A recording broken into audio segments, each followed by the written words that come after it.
하나님의 말씀 요나서 4장 1절부터 3절까지의 말씀을 제가 봉독하겠습니다. 요나서 4장 1절부터 3절까지의 말씀입니다. 요나가 심히 싫어하고 노하여 여호와께 기도하여 가로되 여호와여 내가 고국에 있을 때에 이러하겠다고 말씀하지 아니하였나이까. 그러므로 내가 빨리 다시스로 도망하였사오니 주께서는 은혜로우시며 자비로우시며 노하기를 더디하시며 이내가 크시사 뜻을 돌이켜 재앙을 내리지 아니하시는 하나님이신 줄을 내가 알았음이니이다. 여호와여 원컨대 이제 내 생명을 취하소서. 사는 것보다 죽는 것이 내게 나음이니이다. 아멘.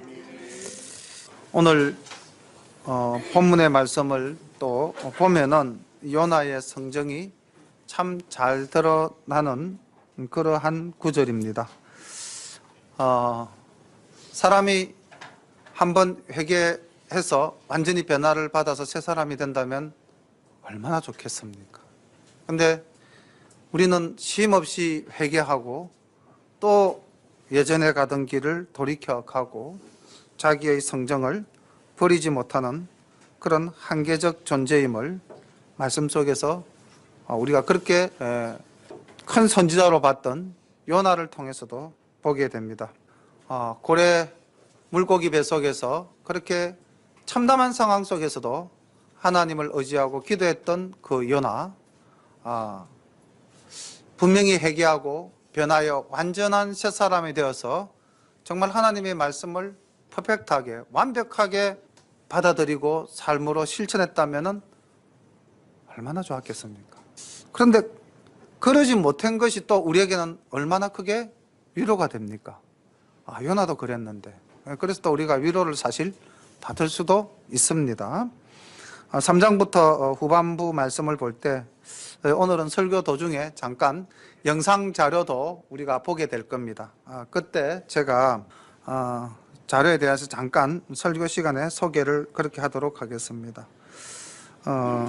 오늘 오후에 중심되는 주제를 한 단어로 말하라라고 한다면은 회개입니다. 물론 물고기 뱃속에서 요나가 하나님께 자기의 잘못을 고백하고 회개했는데 그 요나의 회개와 요나의 구원, 그리고 또 그 배 안에서 그 배사공들의 회개와 배사공들의 구원, 여기 우리 그 요나서는 4장밖에 안 되는 내용이지만 회개와 구원의 장면들이 참 많이 나옵니다. 근데 가장 큰 회개와 가장 큰 구원은 아무래도 니느웨 백성들의 회개와 구원이 되지 않겠나 싶습니다. 우리가 아까 1장에서 잠시 살펴본 저 큰 성읍 니느웨 이랬을 때 그 큰 성읍 니느웨가 얼마나 큰 성읍인지 이제 3장과 4장에서 구체적으로 소개가 될 겁니다. 3장 1절부터 말씀을 함께 보도록 하겠습니다. 여호와의 말씀이 두 번째 요나에게 임하니라. 이러시되 일어나 저 큰 성읍 니느웨로 가서 내가 내게 명한 바를 그들에게 선포하라 하신지라. 첫 번째 말씀과 하나님의 말씀은 동일합니다. 저 큰 성읍 니느웨로 가서 외쳐라, 이렇게 이제 말씀을 하셨습니다. 그때 요나가 1장에서는 여호와의 낯을 피하여 이렇게 시작이 되어졌죠.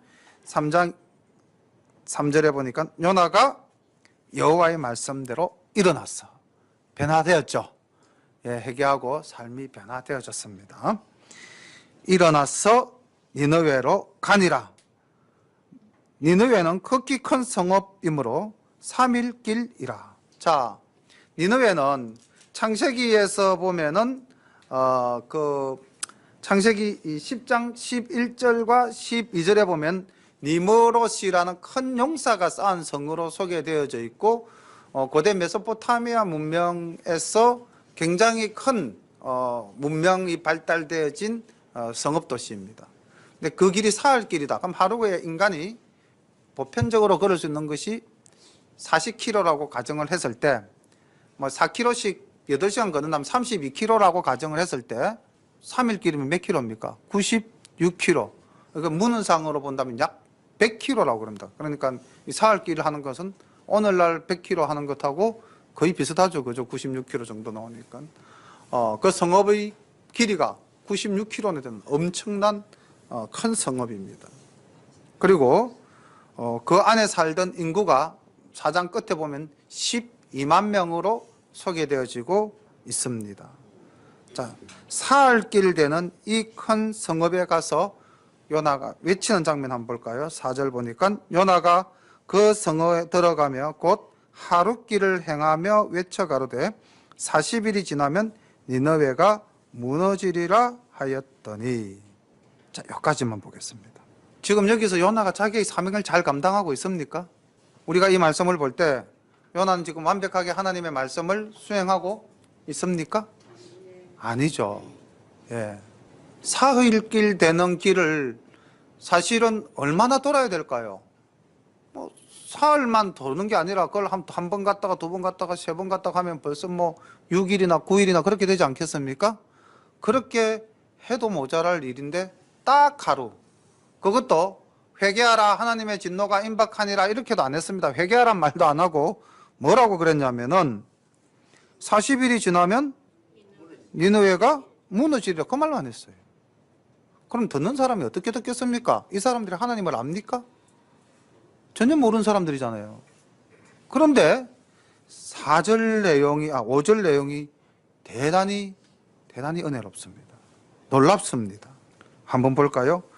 니느웨 백성이 하나님을 믿고 금식을 선포하고 물온 대소하고 굵은 배를 입은지라. 자, 요나는 그 뭐라고 그래야 될까요? 뭐 참 폐쇄적인 마음, 이 이방인의 구원에 대해서 그렇게 인색한 마음으로 하나님의 명령을 그냥 우리가 흔히 쓰는 말로 개떡같이 전한 거예요. 최선을 다하지 않고 정성을 다하지 않고 그냥 자신의 어떤 그 욕망의 그 찌꺼기를 완전히 버리지 못하고 그것을 그냥 가진 채로 그러니까 하나님의 말씀도 따라야 되겠고 자신의 욕망도 버리지는 못하겠고 이런 그 갈등, 우리도 이럴 때가 참 많지 않습니까? 뭔가 회개는 했는데 왜 내 삶이 지금 완벽하게 변하지를 못하지? 이런 때가 참 많지 않습니까? 이 요나가 지금 딱 그런 상황인 것 같아요. 회개해도 쉽게 자기의 본성을 버리지 못하는 것 같습니다. 반면에 이 니느웨 백성의 모습을 한번 보십시오. 놀랍지 않습니까? 그냥 하룻길 회개하라도 안 했어요. 그냥 니느웨 성이 무너진다 이 말만 했어요. 그런데도 그들이 어떻게 했습니까? 하나님을 믿고 그 다음 금식을 선포하고 그 다음 굵은 배를 입었다. 굵은 배 옷을 입었다라는 것은 무슨 뜻입니까? 회개하는 거죠.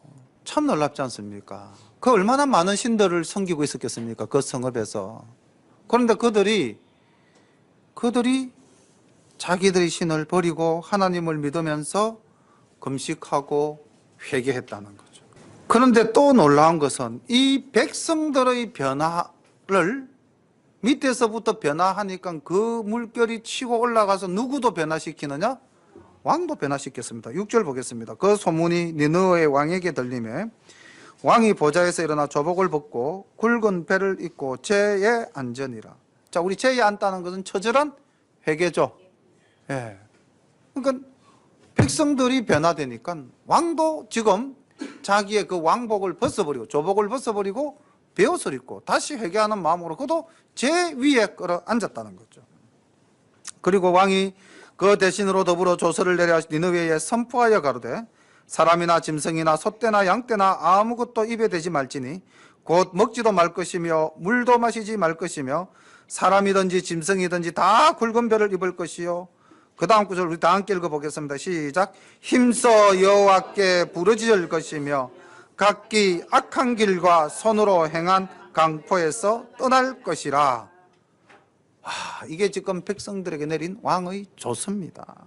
이 나라 백성들도 위대할 뿐만 아니라 그 나라의 왕도 정말 훌륭한 사람입니다. 백성들이 지난 겨울에 얼마나 외쳤습니까? 촛불을 들고 광화문 광장에서.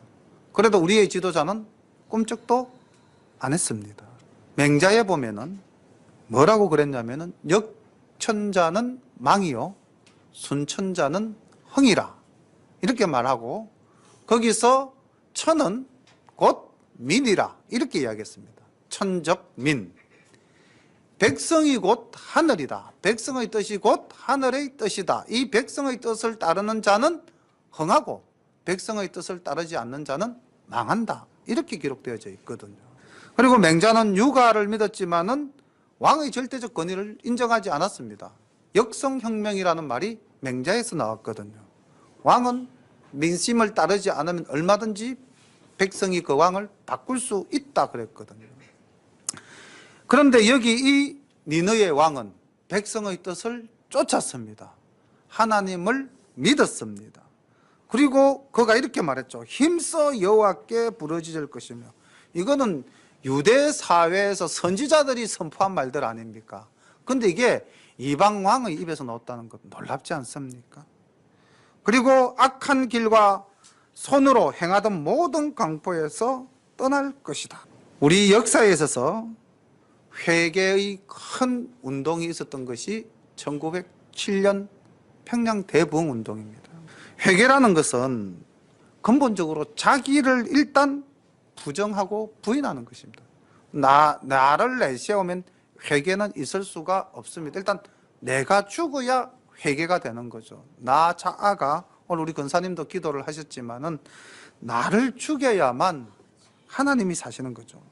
그리고 진정한 회개는 자신이 전에 자랑하던 그 모든 것, 의지하던 그 모든 것 다 버리고 과거에 절개하던 모든 죄가 자기를 사망에 이르게 한다는 사실에 대해서 깊이 깨닫고 고백하고 돌아서는 것입니다. 이제 우리가 한 3분 정도에 걸쳐서 영상 자료를 하나 보도록 하겠습니다. 제가 준비했는데 1907년 1월 2일부터 15일까지 장대현 교회에서 도사령회가 열렸습니다. 6일부터 시작된 저녁 집회는 매일 약 1,500명이 참석하여 뜨거운 열기를 더해갔습니다. 네, 장대현 교회에서 그러다 있었던 마지막 이야기입니다. 동안 한번 보시겠습니다. 놀라운 영적 대각성 운동이 폭발했습니다. 바로 14일 저녁 성령에 사로잡힌 길선주 장로는 설교 대신에 자신의 죄를 고백했습니다. 그는 장로였었고 신학생이었지만 철저하게 하나님 앞에 회개하는 과정을 겪지 못했었습니다. 그런데 바로 그날 저녁 성령의 은사를 받은 후에 수천 명의 교인들 앞에서 자기의 죄를 철저하게 참여하였습니다. 1907년 1월 14일 길선주가 마룻바닥에 엎드려 자신의 죄를 고백하기 시작했다. 나는 하나님 같은 놈입니다. 친구가 죽어가며 아내의 신체사를 정리해달라고 맡긴 돈을 제 마음대로 가로챘습니다. 주여, 저 같은 놈도 용서해 주실 수 있습니까? 하나님, 제 추악한 죄를 깨끗하게 하여 주옵소서. 길선주 장로의 회개가 있은 후 성도들도 자신의 죄를 하나하나 고백하기 시작했습니다. 병들어 아파하는 마누라를 보면서 매일 술만 마시고 빨리 죽어버리라고 저주했습니다. 주여, 용서하소서. 하나님, 저는 제 욕심 때문에 첩을 둘이나 두고 아이들과 마누라 생각은 전혀 하지도 않았습니다. 하나님이 싫어하시는 일을 일삼았습니다. 용서해 주소서. 하나님, 성유사님의 돈을 식사 전이라 훔쳤습니다. 절 용서해 주세요. 예배당은 성령의 강력한 임재와 통회의 역사로 가득 찼습니다. 그중 600명의 사람들은 다음날 새벽 2, 3시까지 밤새도록 가슴을 치며 자기 죄를 회개하느라 아우성을 쳤습니다. 이 회개의 운동이 시작되면서 드디어 성령의 대부흥 운동이 일어난 것입니다. 장대현 교회에서 모인 지난밤 집회는 최초의 실제적인 성령의 권능과 임재의 현시였습니다. 우리 중 아무도 지금까지 이전에 그 같은 것을 경험하지 못했으며 우리가 웨일즈, 인도 등에서 일어난 부흥운동에 대해 읽었지만 성령의 역사는 지금까지 읽었던 그 어떤 것도 능가할 것입니다. 놀라운 성령의 역사는 다음날 15일에 더욱 강하게 나타났습니다. 그리고 이들의 회개는 고백과 눈물로만 그치지 않았고 구체적으로 그 죄악을 청산했습니다. 훔쳐간 돈과 물건은 주인에게 돌려주었고 타인에게 준 상처에 대해서는 찾아가 용서를 구했습니다. 이 평양 대부흥운동을 통해 소돔이라 불렸던 평양이 예루살렘으로 바뀌기 시작했습니다. 교회가 더욱 성장하고 사회 개혁이 일어났으며 수많은 학교들이 세워졌습니다. 또한 이 부흥의 불길은 평양 시내로 그 주변으로 다시 한반도 전역으로 놀랍게 확산되었으며 나아가 중국 부흥운동의 도화선이 되었습니다. 100여 년 전 한 사람의 진심 어린 회개가 작은 불꽃이 되어 평양 대부흥의 불을 지폈듯이 오늘 바로 내가, 바로 우리가 작은 불꽃이 되기를 소원합니다. 이 불꽃들이 모여 이곳에 놀라운 성령의 불이 활활 타오르기를 간절히 기도합니다.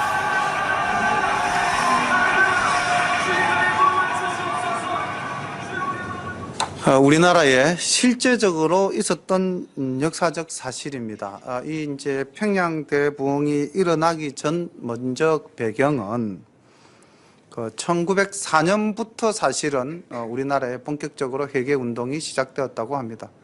1904년 원산에서 집회를 하던 중에 백인 우월주의와 그리고 한국 조선 백성을 우습게 보면서 복음을 전파하던 캐나다 선교사 하디라는 분이 사실은 먼저 고백을 했어요. 제가 이 나라에 와서 선교사로서 하나님의 복음을 전가하면서 내가 이 백성들을 너무 무지한 백성으로 벌레 같은 존재들로 생각하고 교만했습니다. 이런 이제 선교사의 회개가 있었고요. 그 다음에 이제 조금 전에 우리가 봤던 큰 회개가 바로 길선주 목사님의 회개입니다. 그 당시는 이제 평양신학교 학생이었고요. 또 장대현교회 장로였습니다. 이분이 이제 우리나라 교회사에 보면 굉장히 유명한 분인데 우리가 오늘날 실시하고 있는 새벽기도의 창시자입니다.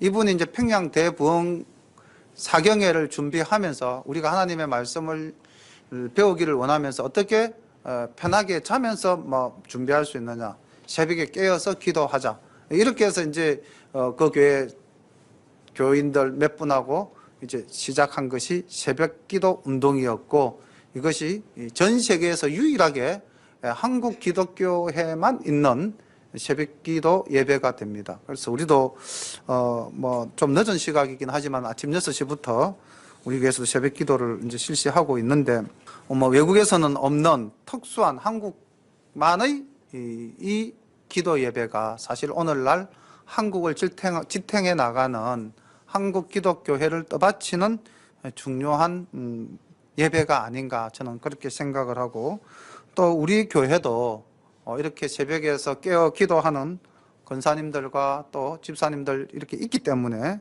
우리 교회가 든든히 서가는 줄로 믿습니다. 니느웨 백성들의 회개가 이 평양 대부흥의 회개와 저는 일치한다고 봅니다.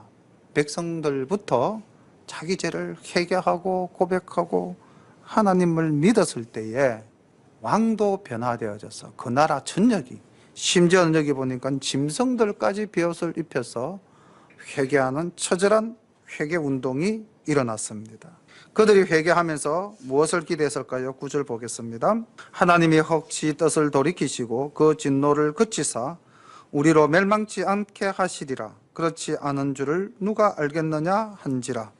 하나님이 그들의 행한 것 곧 그 악한 길에서 돌이켜 떠난 것을 감찰하시고 뜻을 돌이키사 그들에게 내리리라 말씀하신 재앙을 내리지 아니하시니라. 아멘. 할렐루야죠. 근데 우리는 정말 이 기쁜 소식을 아멘 할렐루야로 화답을 하는데 누가 이게 지금 못마땅합니까? 그 다음 4장 1절 한번 볼까요? 아까 제가 본문을 미리 말씀드리고 읽었지만은 1절 한번 읽어볼게요. 시작. 자, 표현이 참 극단적이죠. 이 어떻게 이럴 수가 있습니까? 대선지자가 그 물고기 뱃속에서 3일 회개했던 사람인데요. 그렇지 않습니까? 이게 우리입니다. 이게 우리의 본 모습입니다. 요나의 모습 속에는 우리의 본 모습입니다. 우리는 심히 싫어하고 또 내 마음에 분노가 일어났어.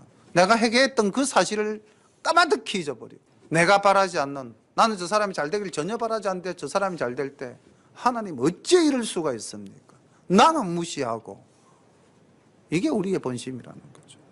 심히 싫어하고 노하여. 너무나 하나님을 잘 알죠. 이 요나의 기도를 들어보면 보겠습니다.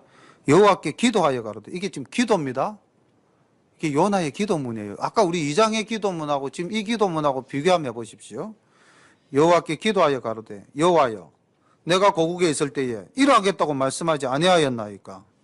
그러므로 내가 빨리 다시스로 도망하여 사오니 주께서는 은혜로우시며 자비로우시며 노하기를 더디하시며 인애가 크시며 뜻을 돌이켜 재앙을 내리지 아니하시는 하나님이신 줄을 내가 알았음이니이다.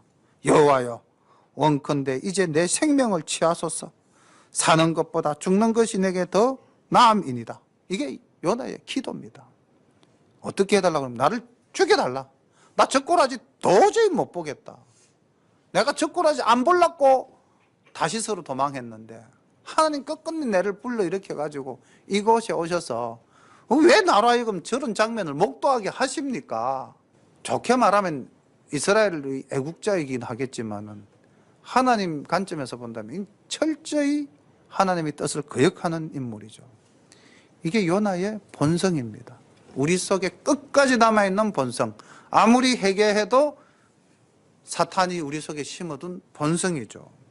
싫어하고 노하며 남 잘 되는 것 못 보겠다는 거죠. 그런데 하나님께서는 아니죠.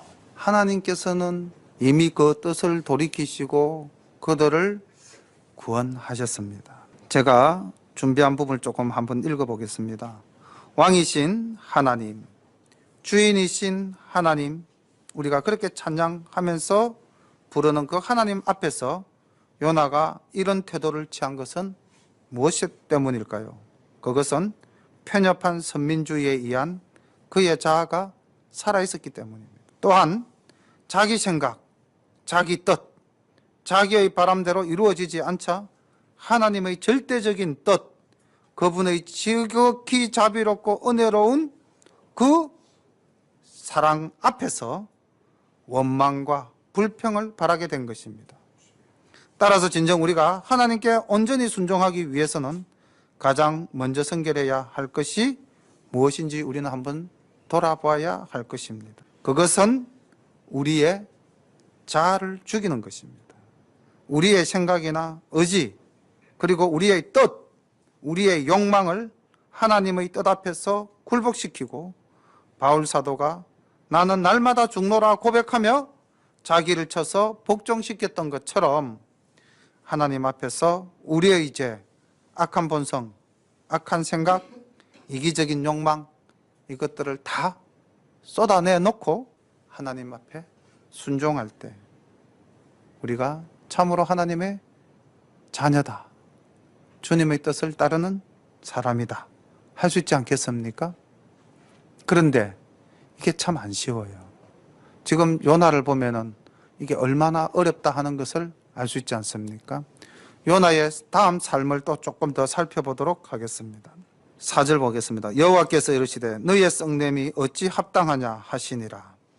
요나가 성에 나가서 그 성 동편에 앉되 거기서 자기를 위하여 초막을 짓고 그늘 아래 앉아서 성읍이 어떻게 되는 것을 보려 하니라. 자, 여기 이 5절 내용을 가지고 볼 때도 자, 요나의 모습을 한번 보십시오.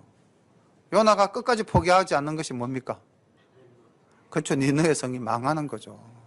하나님께서 뜻을 돌이켜서 그들을 구원하기로 하셨음을 알고도 자기가 스스로 고백하지 않았습니까? 4장 2절에서 하나님은 은혜로우시며 자비로우시며 노하기를 더디하시며 인애가 크시사 뜻을 돌이켜 재앙을 내리지 않을 줄 내가 일찍이 알았다. 자기 다 알고 있는 사실이거든요. 우리 하나님이 어떤 분이라는 사실을. 그럼에도 불구하고 그는 자기를 위해서 초막을 짓고 지금 12만 명 되는 니느웨 백성들이 죽는 것에 대해서는 전혀 아랑곳하지도 않고 뭐 그들이야 죽든지 말든지 아니 마땅히 죽어야 한다고 생각하고 있죠. 그러면서 자기에 대해서 초막을 짓고 어떻게 되나 지켜보고 앉아있는 거죠. 이렇게 한 사람은 큰 성을 바라보면서 그 성의 멸망을 기대하고 있습니다. 그런데 우리 성경에서 만나는 또 한 사람은 큰 성을 보면서 눈물 흘리신 분이 있습니다. 누굽니까? 예수님이시죠. 예수님은 누가복음 19장 41절 이하에 보면은 예루살렘을 보면서 눈물 흘리십니다. 암탉이 그 새끼를 나래에 품던 내가 너희를 몇 번이나 돌아보았느냐 말씀하시면서 예루살렘을 향하여 조만간 멸망할 것인데 너희들이 끝까지 구원을 바라지 않는 그 악한 모습에 가슴을 치고 계십니다. 누가복음 19장 41절부터 제가 말씀을 한번 볼게요. 가까이 오사 성을 보시고 우시며 가라사대 너도 오늘날 평화에 관한 일을 알았다면 좋을 뻔하였거니와 지금 내 눈에는 숨기웠도다. 날이 이를지라 내 원수들이 토성을 쌓고 너를 둘러 사면으로 가두고 또 너와 및 그 가운데 있는 내 자식들을 땅에 메어치며 돌 하나도 돌 위에 남기지 아니하리니 이는 근고받는 날을 내가 알지 못함을 인함이니라 하시니라. 예수님은 AD 70년 로마 장군 티투스에 의해서 예루살렘이 얼마나 처참하게 무너지고 유린당할 것인가 알고 계셨다는 겁니다. 그리고 그 성을 위해서 끊임없이 회개를 선포하고 하나님께 돌아올 것을 명했고 기도했습니다. 그럼에도 그들은 돌아오지 않았습니다. 마태복음 23장 37절 동일한 이 예루살렘 성을 보면서 이렇게 말씀하셨습니다. 예루살렘아 예루살렘아 선지자들을 죽이고 내게 파송된 자들을 돌로 치는 자여 암탉이 그 새끼를 날개 아래 모음같이 내가 내 자녀를 모으려 한 일이 몇 번이냐 그러나 너희가 원치 아니하였도다. 이것이 예수님의 마음과 요나의 마음입니다. 하나님의 마음과 우리의 마음입니다. 우리는 남이 잘 되는 꼴을 못 보는데 우리 하나님은 남이 망하는 꼴을 못 봅니다. 악인이라도 돌이키면은 구원하시는 분이 하나님이신 줄 믿으시기를 바랍니다. 자, 그 요나를 위해서 또 하나님께서 깨우침을 주기 위해 이렇게 장치를 해두시고 계십니다. 6절 하나님 여호와께서 박능쿨을 준비하사 요나 위에 가리우게 하셨으니 이는 그 머리를 위하여 그늘이 지게 하며 그 괴로움을 명쾌하려 하여 하심이었더라. 요나가 박능쿨을 인하여 심히 기뻐하였더니 하나님이 벌레를 준비하사 이튿날 새벽에 그 박능쿨을 씹게 하심에 곧 시더니라. 해가 뜰 때에 하나님이 뜨거운 동풍을 준비하셨고 해는 요나의 머리 위에 쬐매 요나가 홍곤하여 스스로 죽기를 구하여 가로되 사는 것보다 죽는 것이 내게 나으니이다. 하나님이 요나에게 이르시되 내가 이 박능쿨로 인하여 썩냄이 어찌 합당하냐. 그가 대답하되 내가 썩내어 죽기까지 할지라도 합당하니이다. 자, 이 지금 짧은 또 에피소드 일화 속에서도 그 요나의 성정이 그대로 드러나지 않습니까? 어떤 인물입니까? 끝까지 자기 중심적이죠. 그렇죠? 예. 네. 박능쿨 하나에 화를 내는 사람입니다. 그런데 그 박능쿨에 대해서 하나님과 대화하면서 이 요나가 하나님께 대답을 어떻게 합니까? 야, 네가 이 박능쿨 하나로 썩내는 것이 합당하냐? 하나님 이렇게 물었어요. 야, 이 자그만한 것 가지고 너 왜 그래? 이러니까 이게 작은 거라고? 네가 한번 당해봐라. 이것도 살겠나? 내가 죽겠다고 하는 소리가 헛소리가 아니다. 이렇게 극단적인 말을 누구에게? 하나님께 내뱉는 사람입니다. 이 사람이. 우리 뭐 혹시 이런 극단적인 말 안 합니까? 뭐 내 손에 장을 찢이겠다 뭐 이런 비슷한 표현도 우리도 많이 하잖아요. 나는 뭐 네 잘 되는 꼴을 죽어도 못 보겠다 뭐 이런 경우 있잖아요. 왼수지면은. 그렇죠? 그런 경우 많거든요. 이게 지금 요나입니다. 단지 박능쿨 하나. 그것이 자기의 머리를 가려줄 때는 뭐라고 그랬냐면 그냥 심히 기뻐했다고 그랬습니다. 7절에 보니까 6절 말미에 보니까 요나가 박능쿨을 인하여 심히 기뻐하였더라. 근데 그 박능쿨 하나 싹 걷어가니까 하나님 앞에 뭐라고 합니까? 내가 죽기까지 썩내는 것이 옳지 않습니까 하나님? 이렇게 대드는 사람. 우리 그렇게 산 적 없습니까? 현대적 용어로 막 이건 조울입니다. 억수로 기분 좋았다가 막 억수로 우울했다가 자기 내키는 대로 살아요. 그런데 이렇게 조울로 사는 사람의 끝은 이게 조울은 우울보다 더 위험하다 그러죠. 우리가 자기 감정 잘 추스려야 되는 겁니다. 감정대로 살고 감정대로 말하면은 하나님 앞에서도 이렇게 극단적인 표현을 하게 되는 거죠. 하나님께서는 그런 요나를 바라보시면서 이렇게 말씀하십니다. 10절 여호와께서 가라사대 내가 수고도 아니하였고 배양도 아니하였고 하룻밤에 났다가 하룻밤에 망한 이 박넝쿨을 네가 아꼈거든. 하물며 이 큰 성읍 니느웨에는 좌우를 분변치 못하는 자가 12만여 명이요 육축도 많이 있나니 내가 아끼는 것이 어찌 합당하지 아니하냐. 우리가 짜증내고 우리가 썩내는 것은요 정말 하나님 앞에서 지극히 작은 것들입니다. 그렇지 않습니까? 요나가 이 박넝쿨 하나에 이렇게 짜증내고 화내는 모습과 비슷한 모습을 보이는 성경 속의 인물 하나가 있습니다. 잘 될 때는 뭐 얼마나 사이가 좋았는지 모르겠어요. 뭐 부부애가 엄청나게 좋았습니다. 자녀들도 엄청나게 낳았어요. 자녀를 엄청나게 낳았다는 것은 부부애가 그만큼 좋았다는 거 아니겠습니까? 그런데요 물질이 확 걷어지니까 어떻게 하는 줄 알아요? 그 부인이 그 남편한테 가서 죽으라 그럽니다. 어디서 나옵니까? 이런 내용이 욥기에서 나오죠. 욥기서 2장 9절에 보면은 그 아내가 그에게 이르되 당신이 그래도 자기의 순전 믿음을 굳게 지키겠느냐? 하나님을 욕하고 죽으라. 야, 이게 인간입니다. 이게 자기에게 조금만 불이익이 돌아오니까 그냥 거기에 발끈해가지고 하나님을 욕하고 죽어라. 이렇게 그건을 내뱉는 것이 인간이죠. 그런데 우리는 그 다음 구절에 이어지는 욥의 말에 정말 본받아야 됩니다. 욥이 뭐라고 그러냐면요. 그가 이르되 그대의 말이 어리석은 여자 중 하나의 말과 같도다. 우리가 하나님께 복을 받았은즉 재앙도 받지 아니하겠느냐 하고 이 모든 일에 욥이 입술로 범죄치 아니하니라. 욥하고 요나하고 한 비교해 봅시다. 비슷하죠, 그죠? 욥이나 요나나 이런 발음상으로는 참 이렇게 둘 다 엿인데 한 사람은 받침이 비읍이고 한 사람은 받침이 뭐 니은아죠, 그죠? 우리가 이 땅을 살면서 어떻게 살아야 되겠습니까? 내 이웃을 어떤 마음으로 돌아봐야 되겠습니까? 우리가 멀리 이웃을 돌아보기 전에 우리가 함께 살아가고 있는 이 사랑의 공동체 교회 안에서 우리의 주변 한 사람 한 사람들에 대해서 어떻게 대하여야만 우리가 믿는 사람으로서 옳은 자세일까요? 이웃을 사랑하고 이웃을 용서하고 형제를 사랑하고 형제를 용서하는 것, 자매를 사랑하고 자매를 용서하는 것은 우리가 반드시 실천해야 할 일들입니다. 왜 이 욥기서가 의문형 종결형으로 끝났을까요? 내가 아끼는 것이 어찌 합당하지 아니하냐. 이게 이제 우리가 뭐 문학적인 표현법으로 본다면 이게 서리법입니다. 강조를 하기 위해서죠. 내가 아끼는 것이 매우 합당하다라는 것을 강조하기 위해서 합당하지 아니하냐 질문을 던지고 그럼 욥이 어떻게 말을 받아야 됩니까? 주님 듣고 보니까 주님의 뜻이 합당합니다. 이 고백을 받기 위해서 하나님께서 이렇게 이제 종결을 지은 거예요.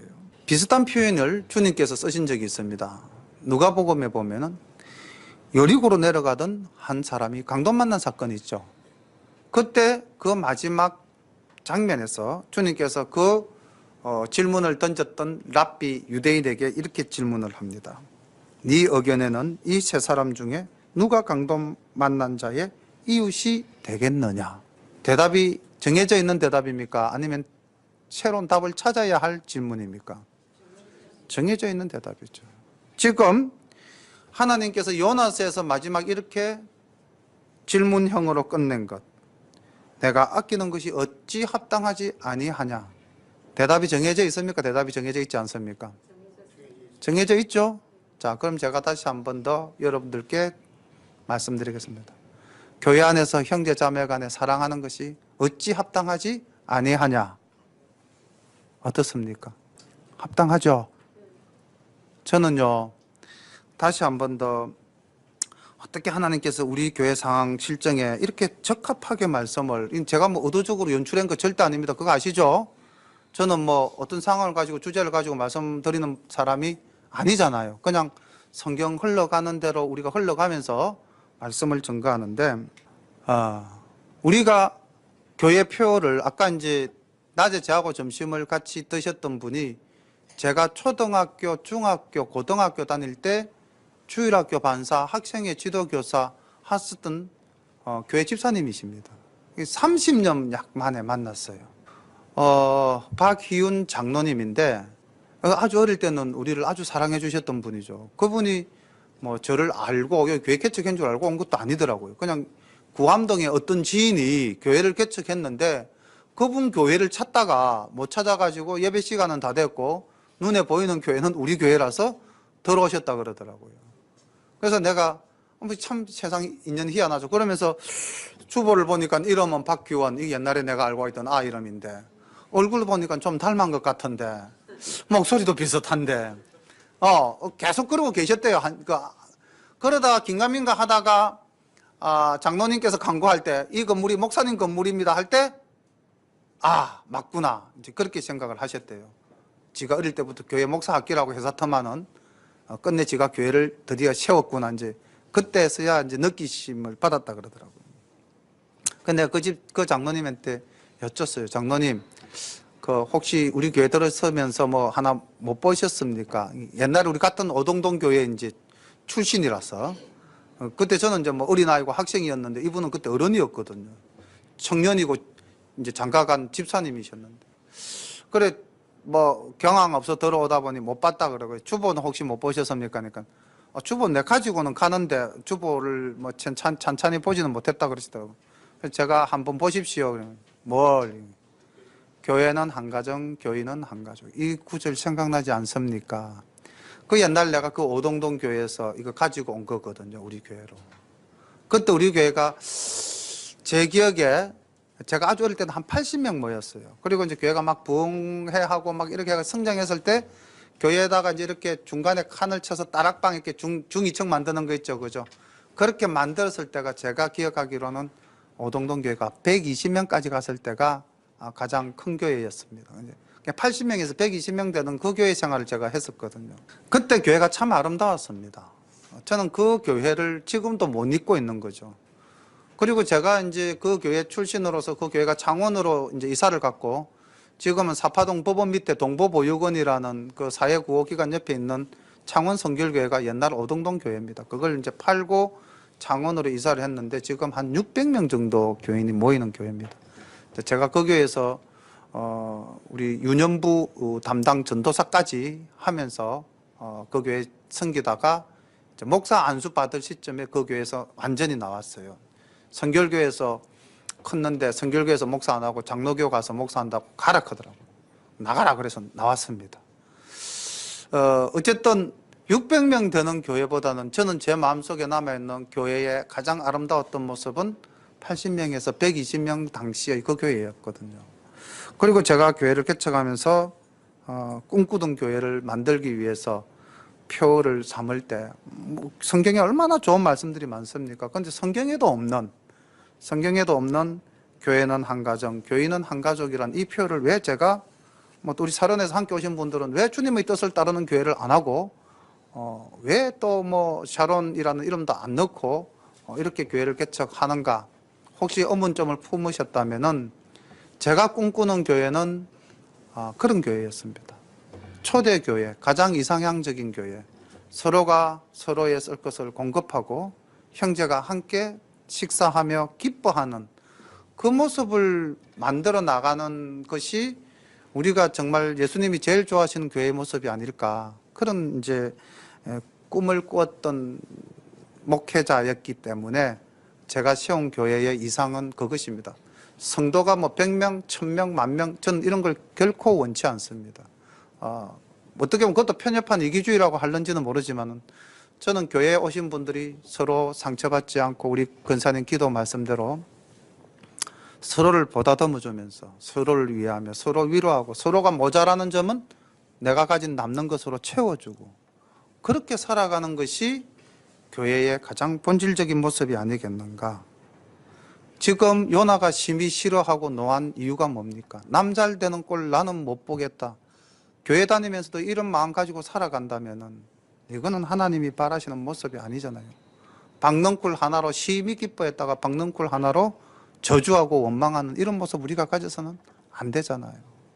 그래서 오늘 만난 분도 하나님께서 희한한 타이밍에 만나게 해주셨고, 우리 오늘 성경 본문도 또 우리 교회 지금 상황 실정에 또 좀 어떻게 보면 부합되는, 교회가 이제 성장하려고 하니까 마귀가 막 흔들잖아요. 저는 아침 새벽 기도 때 이 말씀을 드렸는데, 다시 한 번 더 말씀드리면, 제 개인적인 경험으로 제가 목사 안수 받을 때 우리 집에서 20년간 함께 살던 어머니가 집을 나가셨어요. 그리고 제 목사 안수식에 안 오셨어요. 우리 어머님이 안 믿는 집에 시집 와가지고 우리 집을 믿는 집안으로 만드신 분인데, 그 아들이 목사가 된다 하는데 목사 안수를 안 왔어요. 안수식 받을 때 안 왔어요, 우리 어머니. 그렇게 집을 그냥 해집어 놨습니다. 엄마가 나빠서 절대로 그렇게 했다고는 생각 안 합니다. 마귀가 작동을 한 거죠. 제가 목사 되니까.